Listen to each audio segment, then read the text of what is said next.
There's something going down in the holiday industry, and it involves these two things: real and fake Christmas trees. You see, there's a war going on in the Christmas tree industry, and it's backed by two players: the National and the American Christmas Tree Association. You see, they look the same, but they're actually quite different. One of them, the National, supports real Christmas trees, while the American, fake. And the competition between the two over the years has created a little bit of friction. And one of them is pulling ahead. Long-term data is showing us that the farmers and their farms that produced and harvest Christmas trees have fallen 30% from 2002 to 2022. And the ACTA is even saying that 83% of Americans are going to buy an artificial tree this year. So it's clear to me that the artificial tree industry is doing a good job at convincing Americans they're the real deal. This doesn't spell the end for real Christmas trees. As a matter of fact, the price of fake trees rose due to import taxes. This caused artificial tree retailers to cut their orders but pay higher tariffs for fewer trees brought in. So why are there tariffs on artificial trees? 85% of these trees are manufactured overseas, primarily in Chinese factories. I wanted to see where real trees come from, so I went down to my local Christmas tree shop to get a deeper dive on the real Christmas tree industry.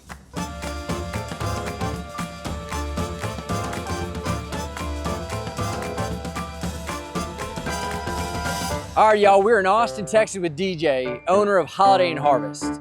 We got an entire unloading of Christmas trees. Why don't you just walk us through, man, the operation here? Yeah. We got a 53-foot truckload. All these trees are coming from the same farm. Big part of our model in Holiday and Harvest is just trying to stay consistent with quality. So we pull all of our trees from a single farm on Corvallis, Oregon. It's like a mini North Pole when you pull in around this time of year. And that's what's so special about the real tree industry. You see, it's not just 1,000 different random hands touching this thing across the product supply chain. It's one tree that you can trace all the way back to the American farmer who grew it. And in DJ's case, all these trees come from the same farm here in Oregon. And then they wrap them in snow and take them down to the Lone Star State here in Texas. So you're helping out your neighbors a whole lot more when you buy a real tree versus one from a superstore. Across all 50 states, there's about 15,000 tree farms. It means it employs about 100,000 employees, thanks to the real Christmas tree industry. So DJ, there was a time where I know folks were like, save the trees, don't cut it down, leave it in nature. Then you see a bunch of these things coming off the truck here. What would you say to folks about why trees coming off this way is probably okay? We operate a sustainable model. So if we were to cut down a whole entire farm's worth of trees this season, we wouldn't be able to sell trees next season. So there's a whole entire thought process that goes into harvesting the trees, but in addition to that, replanting. If we cut down a tree, oftentimes we plant two, and one of those two may be better or stronger or whatnot. So, we'll get that all the way through a growth cycle of, let's say, 10 years. So that's 10 years of water, 10 years of curating, 10 years of caring for that tree. But it's also 10 years of oxygen that's going out into our universe, right? With China's weak enforcement of environmental regulations, harmful materials like PVC plastic and toxic metals are buried underground forever. If you buy a fake tree, it may be in your house for 9 years, but it's going to stay in a landfill for 9 million years.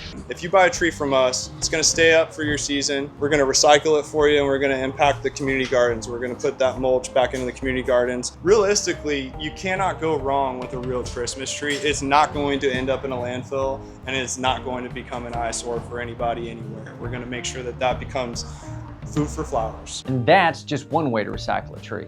Along the coast, they're used to stabilize the dunes, which are crucial to the coast ecosystem. They're also sunk into different ponds and lakes, and even put into gardens to serve as shelter and feeders for different aquatic animals and birds. At first, a fake Christmas tree seems like it cuts down on the holiday season complications. You don't have to buy one annually, and you don't have to cut one down. It does make me wonder, what is lost in the pursuit of convenience? So, what happened to real Christmas trees? Well, nothing yet. But it's clear that quality is being sacrificed for convenience. And the ramifications of that are impacting everyday, hardworking Americans. You see, we live in a world where we're looking for artificial solutions to everything.